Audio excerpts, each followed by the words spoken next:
Hello, assalamu alaikum everybody. Hope you're all safe, sound, and healthy. And well, this being monsoon season, the weather is pleasant and at the same time unpleasant. There's humidity, but there's also cool breeze. So that's how our days are passing. But apart from that, when it comes to the people, the country, the industries, as we know, the government basically came here to drive the country into bankruptcy. The country was already almost bankrupt when they left. When Imran Khan's government took over, they had to very painfully put the country back on track. And as soon as America got aware of how Pakistan was getting out of their grasp, how Pakistan was getting back on track, they fueled their minions with heavy finances to start anti-state sentiments, which they did within a year. Within a year of Imran Khan's government, they had begun, and now because they've gotten their full power illegally. What they're doing is that they are basically driving the country back into bankruptcy, and this is deliberate. If anybody thinks that it's because of their incompetence or because they're just corrupt, you're wrong. It's not. It is because they're corrupt that they were given this job right from the start. The past 40-50 years, these people have been actively basically destroying this country right from within, cutting down the roots. And they're back doing that. And because of that, businesses have collapsed. Small businesses that were initiated during Imran Khan's tenure, they have collapsed. Big businesses have basically become bankrupt. They've become a shell of their own former selves. But let me tell you one thing, corruption and forced bribery, government servants, they want you to bribe them in order to process something that is actually a due process regarding your businesses. You have to bribe people in order to get your items that you've imported. You have to bribe people in order to export your items. You have to bribe people in order to get your papers processed. You have to bribe the government in order to do something that the government is supposed to do in the first place. But apart from that, I think one of the major reasons why businesses in Pakistan are never long term and why they always collapse is because of lack of customer importance, lack of customer services. And by services, we mean after sales services. For example, there is one thing that Pakistanis as individuals have, as it's a major flaw, not just with Pakistanis, you will find it amongst Indians and Bangladeshis as well, because at the end of the day, we're all one. We're very different, but at the same time, because we've lived together and we've merged together for centuries, so we are essentially one. And one of the biggest flaws of being a desi, I'll refer them all generally under the umbrella of desis because that's what we all refer to ourselves as in our own countries. We're all, desi literally means local or a native. But in this case, when I'm saying desis, I'm covering the whole subcontinent. So one of the major flaws of a desi is they will always make false promises, especially when they want something from you, and they will never fulfill those promises. They will never take responsibility for their claims, for their decisions, for their actions. And that is essentially the reason behind the doom or downfall of any country, is that when the whole society becomes so selfish and so inconsiderate, and then they disregard rules and ethics and social and moral and legal values, then the country automatically gets driven towards bankruptcy. Why? Because when your individual flaws become familial flaws, and those familial flaws become traditional flaws, and then they become societal flaws, and then they become cultural flaws, and then they become professional flaws, because these flaws then seep into every single part of the society, and they start erosion right deep within the foundations of a society. And so the whole nation becomes like that, and so the whole nation collapses at the end of the day. So not just having criminals for politicians is enough. When your own people are just as bad, in following basic ethics and moral codes, then your country has collapsed. And that is basically one of the major reasons why businesses in Pakistan cannot survive for too long. Here's just a minor example. If you remember, in some of my previous episodes, I talked about my experience with Sky Electric. Now, Sky Electric was, it claimed, itself to be a pioneer in, in solar hybrid energy system for residences, although there were so many way before them, and those majorly worked with on commercial basis and have only now worked more and more towards residential. But the reason why Sky Electric, there were two of them. There was Sky Electric and there was Pandora, I think. So these two were the ones that sort of are peers of each other. They claimed themselves to be pioneers in the sense that not only did they bring the hybrid system into residential areas, but they were supposed to have brought innovative technology, as in the latest technology, and they were supposed to give remote monitoring and 24/7 services, and basically sort of a semi AI system. I'll call it semi because it's really not AI, although they claim it's AI. So they have this integrated system that is, according to them, AI system, and so there's always remote monitoring as well, and so things cannot go wrong, and there are services and maintenance and stuff and that. Now, but here's the here's the problem now. When they send their sales, when they had just begun, and they started sending their sales representatives to customers to get customers, the company cannot blame their sales representatives, really. And I would also never blame the sales representatives for misinforming or misguiding somebody. I would blame the company, because this is something that companies all over the world have learned. And that is, if your employee has made a promise to a customer, and based on that promise or those promises, which we call, good faith, also in contract law, this comes under good faith. So when you make promises based on which a contract is finally signed, then those promises automatically become the company's responsibility. They have to fulfill those promises, regardless of whether those promises were really part of the company policy or not.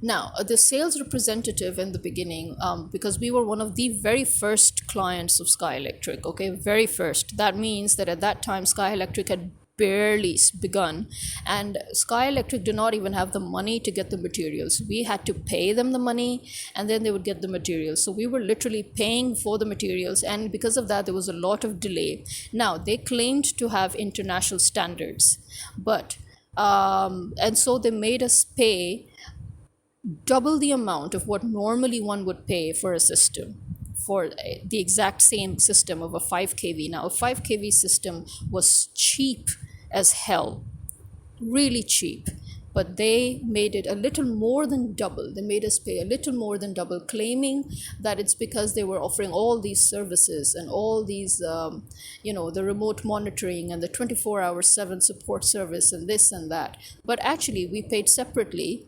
Within that amount, we paid separately for those services as well. And that the app, according to them, the app was also part of it, and this and that. Now, first misleading is that the services and the app, this was the first misleading information we got, is that this was part of the whole package, which later on, after 2 years, we had paid extra for maintenance of 2 years. Now, after the 2 years of our services package was over, we found out that all the notifications and all the stuff that you get on the app, that was going to be no longer available, and that their remote monitoring would no longer be available as well. So in the beginning, they said that this was part of the package, and that the extra amount that we were paying for 2 years was basically maintenance. Now, then they claimed that the app notifications and the remote monitoring are part of maintenance and part of the services. So once you no longer pay for them, then you no longer get them. Number one, on which I really gave it to them. I really gave it to them because I actually have studied the law. So And then now, number two, during installation, before signing the contract, one of the major promises is that they promised to follow the NEPRA rules and guidelines, where if the roof on which you're working, the roof on which you are installing the panels, is old, then you must apply cemented foundation, basically. So basically you have to cement the frames of the panels for added security, and they said that they would do that according to NEPRA guidelines as well. You have to always install a separate neutral line for your solar system. You cannot join it to the house, the home in which you're installing the system. You cannot join the neutral line of that house directly to your solar system. But these are the two things that, as soon as they signed the contract, we signed the contract, and as soon as they got the money, when they began installation, these are the two things that they reneged on. Then they used shoddy methods, really, during installation. Their installation was not up to the mark. The work done was not of international standards. It was your plain old desi standard. So we were wondering, why are we paying so much money for such low quality services? And then the materials that they've used also are not very, very good, in the sense that one of their you could say one of their pipes, for the lack of a better word. Basically, what you do is that you always insulate wires or wiring or cables in plastic, long plastic pipes, right? And that is to shield them from harsh weather. Now, one of their pipes literally cracked due to the heat, and it just cracked and started disintegrating because it was not good quality plastic. And just to change that, they took 4 months. And that, even at the end of the day, I just told them, you know what, just slit another pipe in half, just put the wires in it, and then seal it off with a tape. And at the end they did that, and it took them 4 months just to do that. In between, the filters that were used in the fans of the inverter system, the cooling fans. Now there are four fans on top, and there's one fan below. Now the filters that were used in the fans above, they were of such low quality that they literally tore. Now, to replace those filters, again, they took 4 months. Now, remember, in their package, in the whole deal and the contract and everything, it is a 24/7 support service. And this is while we were still within those services, that we had contracted those services. It's still within the time frame of all of that. And in fact, it was just months after installation, or within a year of the installation. Then net metering. When it came to net metering, they delayed that for almost a year again, at least half a year. They took half a year to install the net meter, which meant obviously that we had lost a lot of that advantage that we were supposed to gain from installing a hybrid solar system, where you're selling electricity to the government and you're getting free units in return. Now, so that loss was incurred as well. Plus, during installation, another loss that was incurred was due to the inexperience and lack of professionalism of their electricians. They literally blew out our main grid wiring, which we had to replace. I mean, there was so much shoddy work done throughout the process. Now, imagine that you are paying you're paying double the amount of what you're supposed to pay for a system, because that system claims to have the latest technology and international standards, and everything is, according to the global standard, and quality is maintained, and this and that. And yet, you're getting the same thing that you would have gotten from any other solar system installer, really. Same products, same quality, same workmanship, same services. And now, according to warranty, this is a law all over the world, regardless of whatever it is that you claim. No matter what clauses you add in your contract, as long as those clauses contradict your statutory rights or statutory laws, then those cannot be applied. It doesn't matter what clauses you add in any contract. Remember that. So based on that, the government law that NEPRA had put up of cementing and solidifying foundations of panels on old roofs and installing a separate neutral wiring for your system. These two laws were violated. Now, because of one of these violations, the neutral line, the neutral wiring, because of that, our system finally blew up and crashed. And this was 3.5 years or 3 years after installation. Now, when the system blew up, it was again because of their added negligence. Because when I called them, telling them that something was wrong with the system and that there was this, they said that okay, you need to pay us first because now the 2 year of paid services term was over. And I said, yeah, fine, I'll pay you, but just send somebody. Now, they not only delayed sending me the voucher for payment or the form, not only did they delay opening the complaint and then delayed sending me the form so that I could fill it so that I could pay them, this caused an additional delay, which caused the system to blow up. And then they just replaced it with another system which was refurbished. Now understand that according to warranty laws, when a product within warranty ceases to work, you replace it with a brand new product if you cannot repair it. Now they took the system out to repair, and then they replaced it with a refurbished system, which again blew up within hours. And then they again tried to find out what was going on, and after so much digging we found out that it was their negligence during installation. Now if this was any other country, they would have had to pay their clients damages. But again, this is how in Pakistan there are no rules, there are laws, but nobody follows them and nobody implements them. And because of that, people get away with not taking responsibility for all the damages that they cause other people.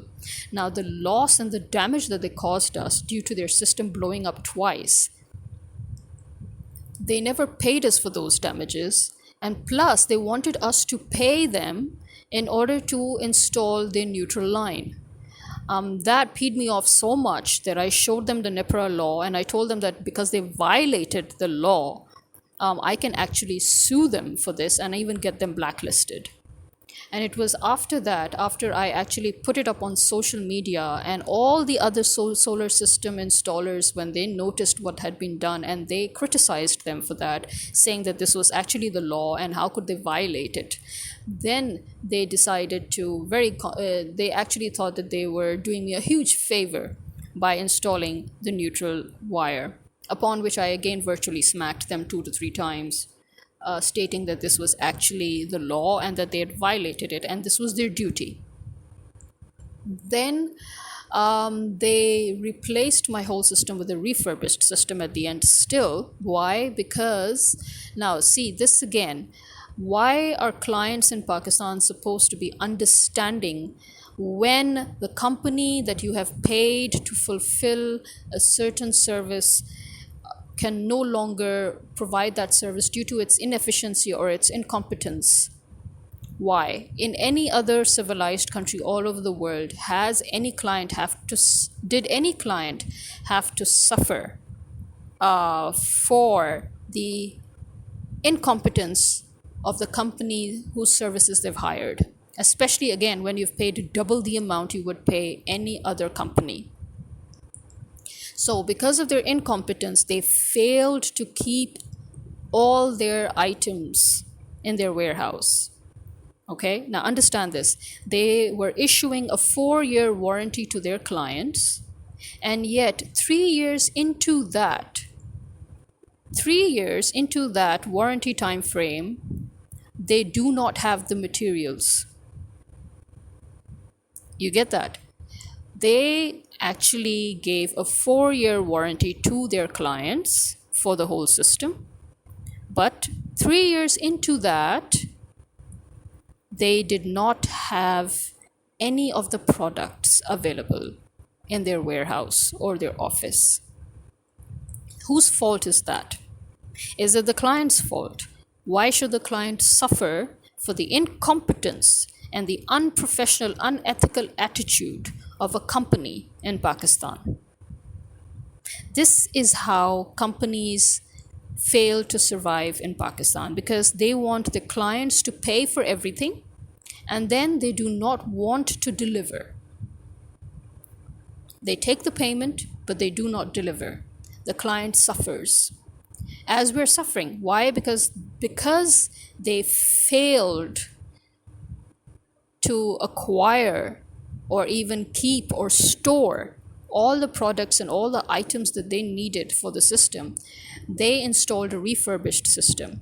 And because of that, they installed a refurbished tablet. Now, there's a tablet on the system that basically is, you could say, it gives you the whole statistics of how much is being produced, how much is being sold. You are online, you are offline, grid wise, and basically everything is there on the tablet for you to see. And that is also how they remotely monitor your system through the tablet, and how the whole system basically is made sure to have a communication. So an internal communication flow has to be maintained, and that is all done through the tablet. Now, once they installed the refurbished system, they basically put a refurbished tablet, and that tablet had been refurbished like 1,000,000 times. So, I mean, this is a huge company that professes to be of international standards, that professes to be of a global standard, and yet not only does it fail to have all products needed for its customers that it has guaranteed a 4-year warranty of, but it also cannot even acquire tablets, brand new tablets. Where is all that money that the company has been taking from its clients going?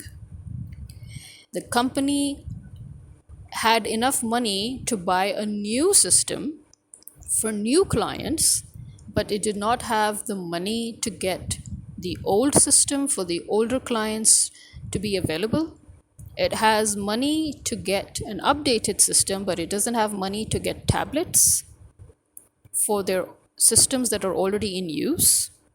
And also understand that because of their this whole deal of never fulfilling their promises and being overly expensive, they have very limited clients. In fact, they have failed to get new clients, which is why they were looking for ways on how to cash in more from their older clients. Like, for example, they actually wanted me to pay a huge amount to continue to retain their services. Yeah, so they blocked the app, and they blocked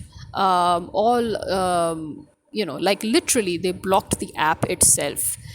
And then they blocked all services, so that they were trying to blackmail their old clients into paying them huge sums to acquire their services, which were actually not needed. None of those services were needed. And the app that they blocked, the notifications and on all, and I mean, that was the most ridiculous thing they could ever do, because again, that cannot happen legally.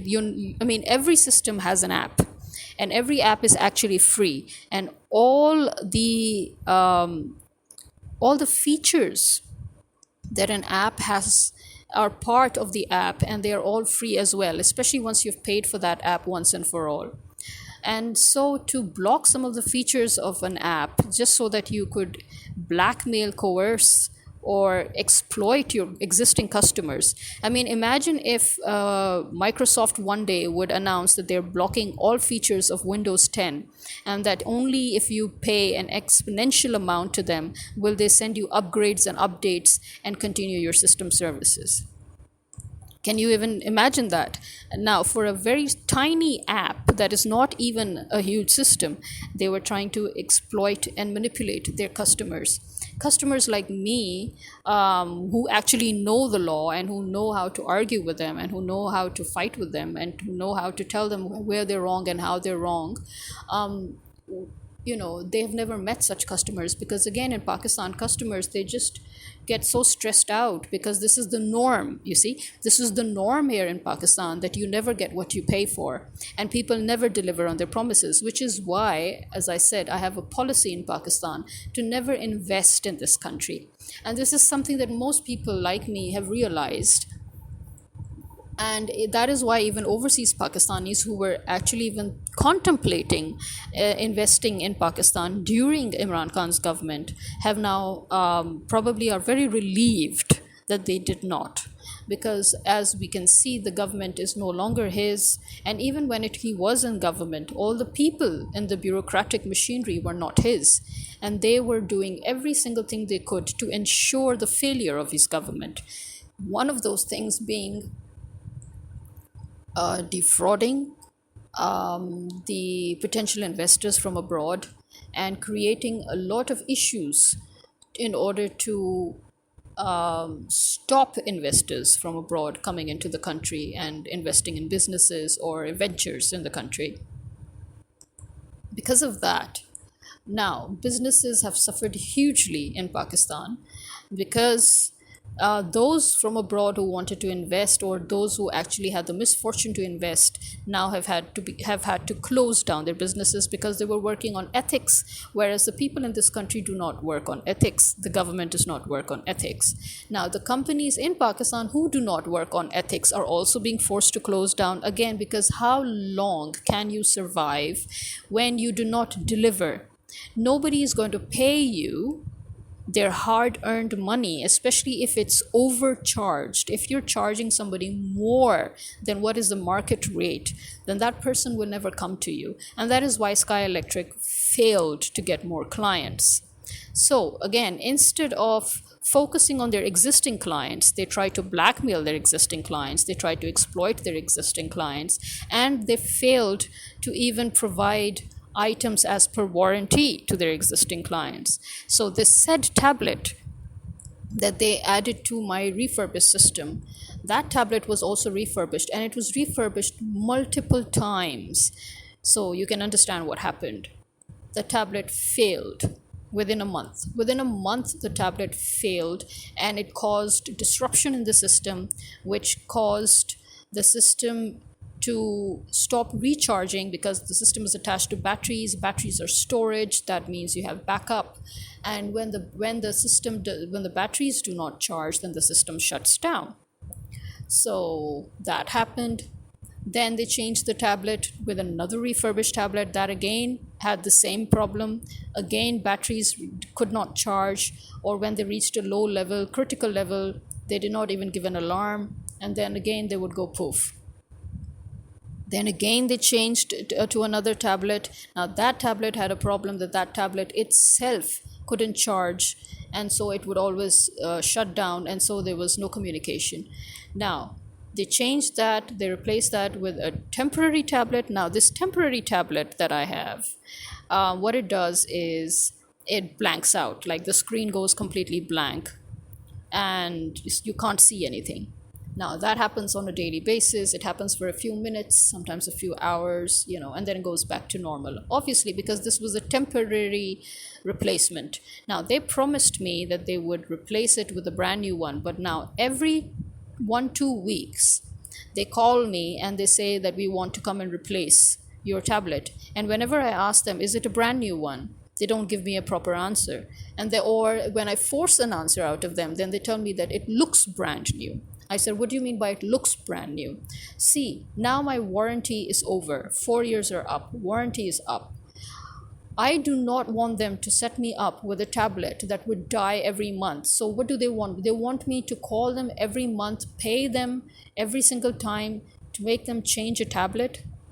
This is the height of corruption. This is the height of dishonesty, of unprofessional negligence. This is the height of malfeasance on their part, that they are actually unethical in their business standards, and in their so immoral in their business values, and they have actually continued to try to fob me off with refurbished items that have a very short lifespan. So when companies do that to their customers, like for example now shopkeepers, there's another thing that has started in Pakistan. Shopkeepers import branded items, they sell it online to their customers, and then later on the customers find out that the item has worked only once and now it fails to work again. Especially when it comes to electronics and electrical appliances, I have a policy never to buy them online.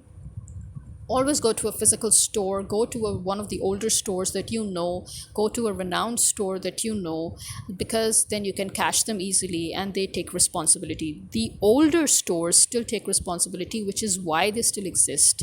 Now see the difference here. I'll repeat it.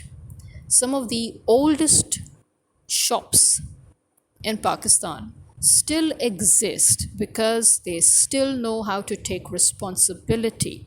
So if an item that they have sold you has a flaw, they replace it for you or they find somebody to repair it for you. And they take responsibility.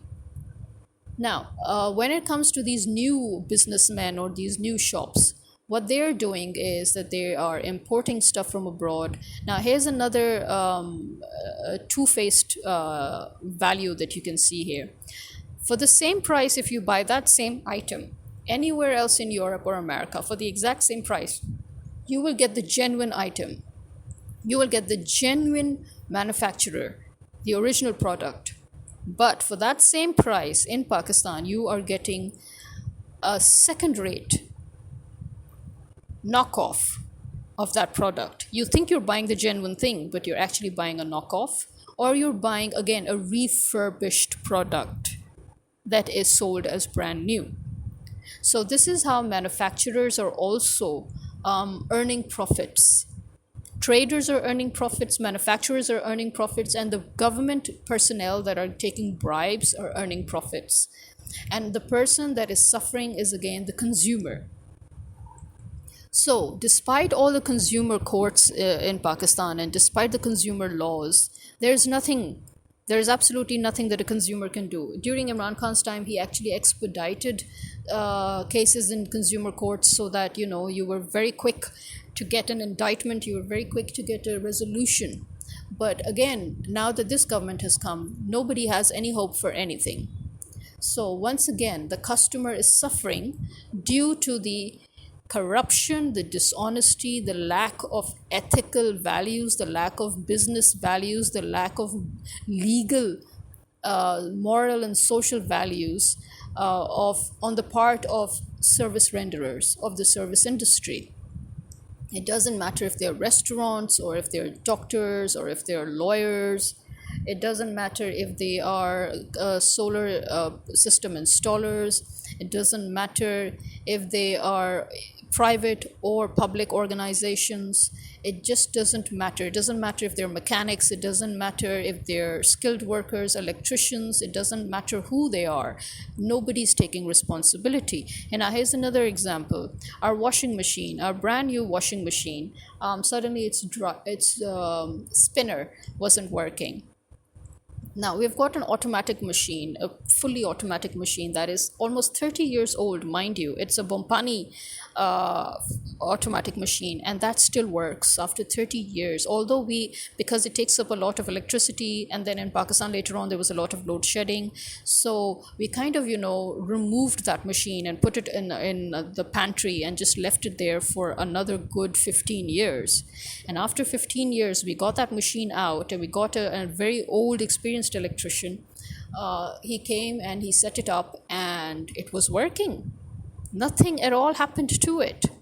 Now that machine moved countries with us. That machine stayed with us for 30 years, out of which half of its life it didn't even work because it wasn't connected to anything, and it's working as good as new.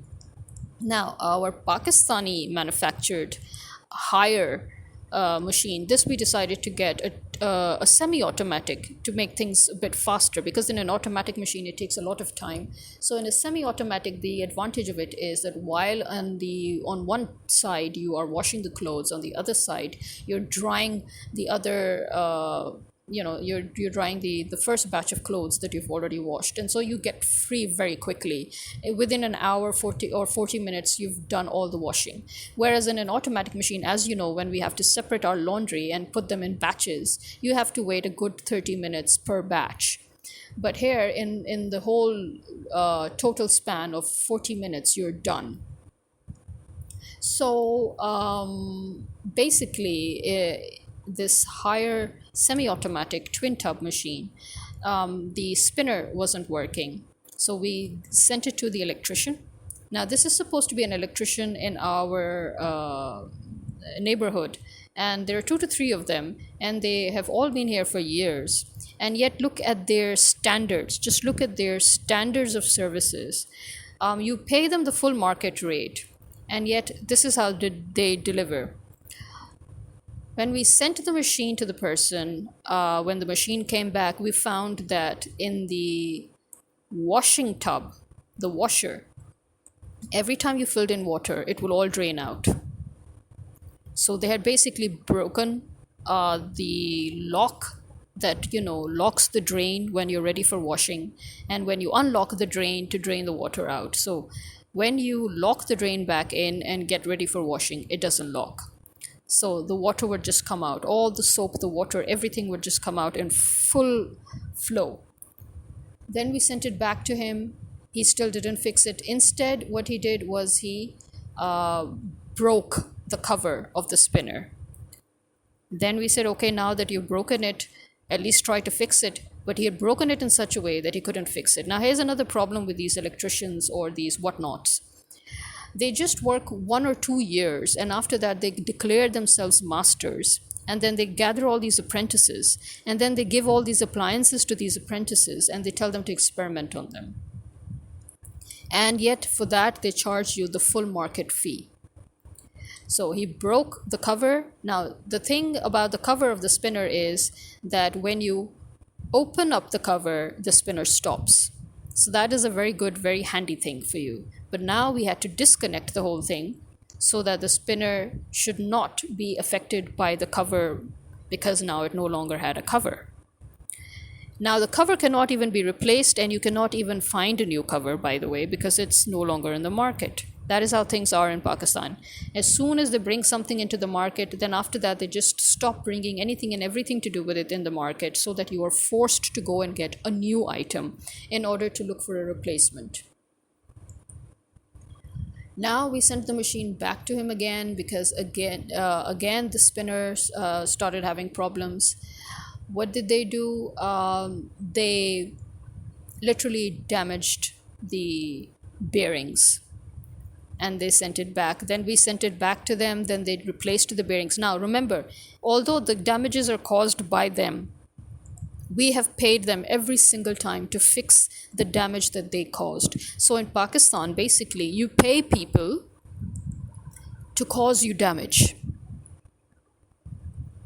You pay people in Pakistan to cause you damage and to cause you loss. So how long do you think will that electrician stay in the industry or in the field? How long will people... We sent the machine to him 5 times till date. And the first time they broke the lock, the second time they damaged the bearings, and they broke the second time they broke the cover of the spinner. The third time they damaged the bearings, and then the fourth time they created a problem that caused the machine to basically electrocute anybody. So whenever you're washing the clothes, as soon as you put your hand in to get the clothes out, you would get electrocuted. So the whole machine would be in a constant buzz. Even if you turned it off from behind, it would take a good 10 minutes for it to stop buzzing with electric current. For that, we sent it back to them, and then what did they do? They used the machine as a base in order for them to drill something. And so they've drilled holes now on the machine's body. Not a single penny has been given to us to pay for all this damages caused, yet we had to pay them again to fix the shit. And as a result, this machine is now, we are no longer comfortable with it. So, after all that money that was spent on trying to fix this machine for one minor fault, one extremely minor fault, they have destroyed the whole machine. And now we are obliged to buy a new one. And nowadays, because of the inflation rates, we all know what the machine rates are, washing machine rates. So, this is how local companies manufacture products that do not even fulfill the quality standards, the minimum quality standards that are part of the whole global and international, law. Forget national law. So you have companies that do not even manufacture their products using good quality materials, but they charge the earth from their customers. And then you have the electricians who make things worse. Then you have the plumbers who make things worse, because now even the bathrooms, the new bathrooms that you want to go and buy, you don't get good materials, but they cost you the earth.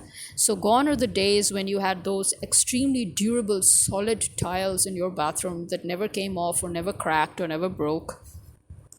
Gone are the days when you got those stainless steel sanitary fittings, because now they sell you stainless steel, but you find out that it's actually iron alloy coated in chrome, which turns black and green and gray, and it's high maintenance and you can't even clean them. Why? Because again, the maids that you have, because everybody has to have a maid now. So because the maids that you have, when they wash your bathrooms, they just throw water everywhere and they don't wipe things down and they don't clean things. So the soap deposits stay there, the water deposits stay there, and then your bathrooms, your completely new bathrooms, get ruined in a matter of months. So in Pakistan, this is the chain of consequences of how people from every single class in the society basically add to the loss and damages that are incurred in this country. Nobody takes responsibility. The poor person will not take responsibility because he's too poor to take responsibility. The rich man will not take responsibility because he's too rich to take responsibility. The middle class person is the one who is being totally screwed because he is paying his taxes, he is paying for all the investments, he is paying for all the skilled labor, he is paying for everybody really. The American imported government are trying their best that they should exempt, like America has done in its own country. Now it wants its minions to do in other countries to make things easier for them to control, easier for the American establishment to control, and that is that they should exempt the elites from taxes. So now the poor man will pay the taxes, and yet the poor man is going to suffer the consequences of getting losses and damages. And all these losses and all these damages that are incurred, nobody is going to take responsibility for it, neither the government. For example, now here's the government. The government has caused a huge loss in subsidized items. The government has illegally stored sugar and flour, and they have deliberately given the public low quality flour that actually is not even 100% flour. They have mixed it with something else. And the poor man is not getting it for free, by the way. The poor man is still paying subsidized rates for that. And sugar, the prices are always hiked for sugar and flour deliberately. So a deliberate crisis or a deliberate shortage is always caused by the government in order to earn more money. And they privately export or smuggle these items out. The amount of flour that gets smuggled to Afghanistan it's just incomparable to anywhere else in the world. Similarly, the amount of basmati rice that has always been smuggled to India, usually via Dubai, and then India puts the Indian stamp on it, and you people all over the world, you buy that thinking that you're buying Indian basmati rice. India does not really produce basmati. You need to understand that first. Indian basmati doesn't really exist. Basmati is mainly produced in Pakistan, and that even in a very limited section of Pakistan. And that basmati gets exported all over the world, but more than that, it gets smuggled to India, and then India puts the Indian basmati stamp. And so basically, when you're buying Indian basmati, you're buying Pakistani smuggled rice. So you are adding to the loss of Pakistan's. Similarly, the flour that is being smuggled to Afghanistan directly by the government and by private flour mill owners, that in return goes where you should all know. Now, when it comes to the government, again, here is another example of the losses incurred. The VAPDA, which is the Water and Power Supply Department, which later on decided to become, they thought they would become cooler if they, make everybody separate. And so you have LESCO, which is for Lahore Electrical Supply Company, and then you have Karachi's own, and then K Electric, and then, stuff like that. You have all these. Now, the problem here is what WAPDA does is it keeps on increasing the rates of electricity per unit. As we know, the government has again announced 7.5 rupee increase per unit on electricity. But the thing is, you don't even get electricity half the day. You are basically facing load shedding for hours on end sometimes, and these are all unannounced load shedding. And as soon as, because nowadays it's monsoon, so every time it rains, the first thing that they do is they shut down the electricity from the back end, okay, for so-called safety purposes. You have all that money to go on trips abroad, and you have all that money to give cars to your bureaucratic officials to bribe them, but you did not have that money to put on the maintenance and upgradation of your WAPDA, your power supply company, and you did not have that money to upgrade and update all the necessary infrastructural all the infrastructure and all the systems that you need to upgrade and update in the country. You don't have money for that. You don't have money to work on adding basically more money to the funds and budgets that need actually funding and budgeting, but instead you have money to steal from those funds and those budgets on those projects that are lined up. So I mean, it's very difficult really to even understand what it is that these people are trying, who they're trying to make fools out of. So not only does LESCO increase its per unit charge every few months, not every year, every few months, taxes also get simultaneously increased within that bill, and so do miscellaneous taxes, which they don't tell you what it is about. They also get added into that bill. Plus, we were now forced to pay for Radio Pakistan, which the government itself refuted, saying that the Radio Pakistan was not really part of Pakistan's, it wasn't under Pakistan's national organization when Radio Pakistan was hit and it incurred losses and damages. Then the government refused to take responsibility, saying that Radio Pakistan was no longer actually a national organization or company or institution. And then yet we are paying taxes for Radio Pakistan. We don't even listen to Radio Pakistan, but everybody's forced to pay taxes for Radio Pakistan in their electricity bills, no less. And then here's another loss and damage incurred by the public. Whenever WAPDA turns the grid back online, it has never done so with stable current or stable voltage.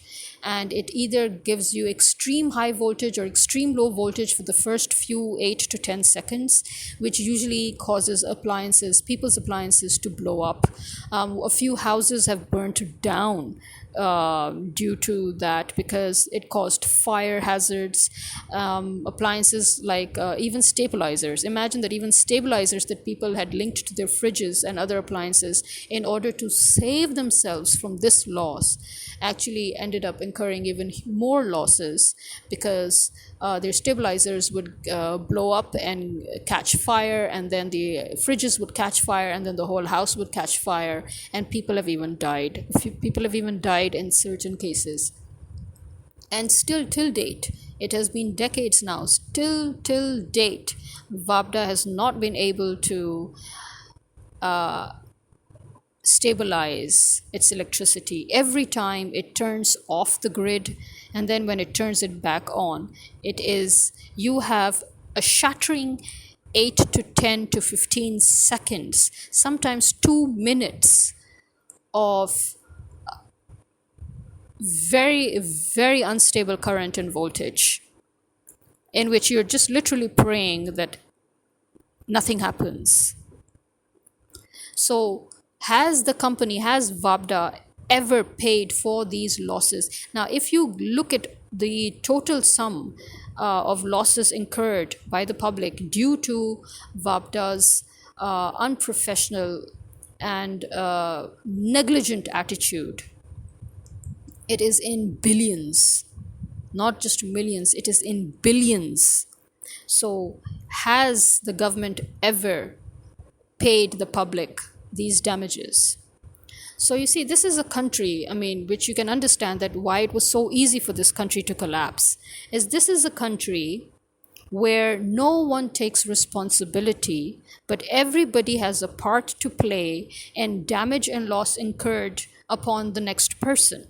So there's a whole chain from top to bottom of people causing harm, people causing loss, people causing damages, and nobody paying for it except the victims. The victims are paying constantly. Now, if the victim will constantly pay for the damages and the losses and the sufferances incurred, how long do you think that can go on? If the victim is getting nothing but only giving, how deep do you think the victims' pockets are? How long will they continue giving in the form of taxes, in the form of paying for damages incurred to the victim himself, in the form of paying for services that they never get, in the form of paying for repairs of damages that are incurred to the same people who have given them or caused them those damages? How long do you think that country can last? How long do you think those businesses can last? And this is why businesses in Pakistan do not last long, because businesses do not take responsibility. Now, as I said, it doesn't matter if an employee of the company has promised a client something in order to secure a contract. The company is obliged to fulfill that promise because the salesman is the representative of that company, and it is impossible for the company to not know that their salespeople are promising potential clients things that are not in the company's policy. It is impossible because it is the company's policy to force their sales and marketing team to acquire contracts, to secure contracts by any means necessary, even if they have to lie to the clients. So it is ultimately the company's responsibility, and this is something that has been recognized by law all over the world.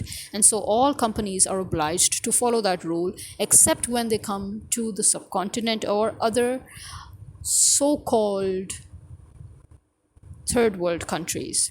These same countries who follow the global standards in their own when the companies in America, for example, or in Europe or in Australia, they follow their laws, they follow consumer laws, they follow all the laws pertaining to consumer rights. And then when they set up branches or franchises in other countries, they earn the most amount of profits from those branches. Why? Because in those countries, there are no laws to be followed, there are no implementations, they cannot be caught. So these countries basically sustain themselves by profiteering from third world countries, by breaking those same laws that they uphold in their own countries. At the same time, these companies, once they have gotten whatever they need to get from their franchises in other countries or their branches, they conveniently close down, announcing bankruptcy or announcing that they are selling their stocks or whatever, that they can no longer continue or sustain those local branches, and they close down and they move out. Again, who is suffering? The clients of those countries, the customers. Another thing that these companies do, these international companies, is when they come to these third world countries, they basically set up so-called franchises. And then when a customer has a complaint, due to a faulty manufactured product or anything, and the customer decides to go over their heads and directly contact the headquarters in America, for example, or in Europe or in Australia, or even in Korea or Japan, then the email replies that they get from the headquarters, in those replies, the headquarters literally fails to take responsibility by citing that the so-called franchise has no relationship with the parent company whatsoever, and that it's not even a franchise. So, who is lying to you? The original parent company or the franchise? In any case, whose responsibility should it be? If neither the parent company nor the franchise takes responsibility, where will the customer go? This is how American capitalism has spread all over the world. This is how profiteering and racketeering is legalized by companies, both international and domestic. And the international companies or multinational companies survive because they still have their headquarters, their parent companies in their own countries, where they are still running in compliance with the law. So once they have earned enough profits from other third world countries, it doesn't matter to them if they have to close down. There are a lot many other more places for them to restart because they're looking for short-term profiteering. But domestic companies of those countries, those third world countries, they will not last at all because that is their headquarters, that is their everything, that is their base. And then they think they can get away with everything by just winding up and taking the money and going away. They think it doesn't matter. But yeah, okay, if you are setting up a company in Pakistan with the idea that it doesn't matter how long it lasts, as long as you make money in a short time frame, then go ahead. But then remember that again, this is why you people will never be successful in life. Because it doesn't matter how many times you open a new company and how many times you earn short term profits. At the end of the day, the losses incurred on your part too will be greater than the profits made. When we build a company, we must always keep long term success in mind, not short term profits. But in Pakistan, I've noticed that people basically, as a rule, do not think long term. Neither the politicians, nor the businessmen, nor the small fries of the business industry, nor the skilled labor, white collar, blue collar, it doesn't matter who or what you are or which capacity you are in. People do not care. They're all after short term profits, which is why the country has collapsed. And that is all there is to it. And this is me signing out. Wherever you are, however you are, stay safe, stay healthy. Khuda Hafiz.